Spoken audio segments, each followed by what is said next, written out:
చాలా బాగుంది. దయచేసి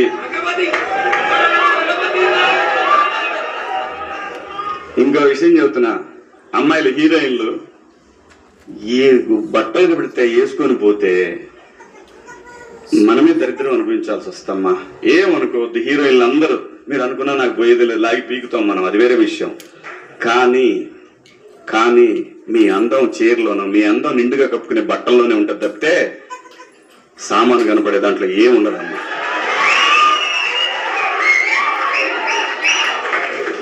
అవి వేసుకున్నంత మాత్రాన చాలా మంది చూసినప్పుడు నవ్వుతూ అంటారు కానీ దేత్రముండ ఎలాంటి బట్టలు ఎందుకు వేసుకుని అసలు మంచి వేసుకోవచ్చుగా, బాగుంటావు కదా అనాలనిపిస్తుంది లోపల. అనలేము అంటే మళ్ళీ స్త్రీ స్వాతంత్రం లేదా స్వేచ్ఛ లేదు. స్త్రీ అంటే ప్రకృతి, ఎంత అందంగా ఉంటే అంత గౌరవం పెరిగిద్ది. ఈ ప్రకృతి అద్భుతంగా ఉంటది. అలాగే స్త్రీ మా అమ్మ చక్కగా ఎప్పటికీ గుండెల్లో కనపడతా ఉంటది, ఒక సావిత్రమ్మ గాని ఒక సౌందర్య గాని. అలాగే ఈ జనరేషన్ లో ఇంకా చాలా మంది, రష్మిక, చాలా మంది అమ్మాయిలు ఉన్నారు. వీళ్ళందరూ ఇంపాక్ట్ క్రియేట్ చేశారు కాబట్టి అమ్మటే చెప్పగలుగుతున్నాం. గ్లామర్ అనేది ఒక్క దశ వరకే ఉండాలా, ఇంతవరకు ఉంటే పర్లా, అది ఇక్కడికి రాకూడదు. నేనేవాళ్ళ కానీ చెప్పడానికి మళ్ళీ అందరు రేపు పొద్దున పెద్ద పెద్ద వాళ్ళంతా బయలుదేరతారు, మాకు స్త్రీ స్వేచ్ఛ లేదు.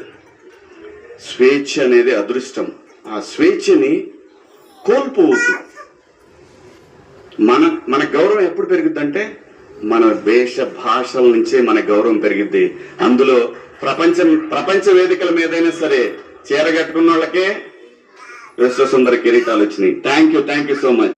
కరెక్టే, మరి శివాజీ కరెక్టే మాట్లాడాడు. మరి ఉండట్టు చెప్పాడు ఆయన. సగం బట్టలు వేసుకుని అందరూ పరుగు తీస్తూ ఉంటారు, మరి దాని గురించే చెప్తున్నాడు. మరి నేను శివాజీకి సపోర్ట్ చేస్తున్నాను. ఆయన మన మంచి కోసమేగా చెప్పింది ఆయన. ఈ కాలంలో అమ్మాయిలందరూ అట్లా ఉండారని చెప్తున్నాడు ఆయన. తప్పేముంది, మరి అందరూ అట్లా ఉంటున్నారని మన మంచి కోసం చెప్తున్నాడు, ముందు జాగ్రత్త కోసం చెప్తున్నాడు.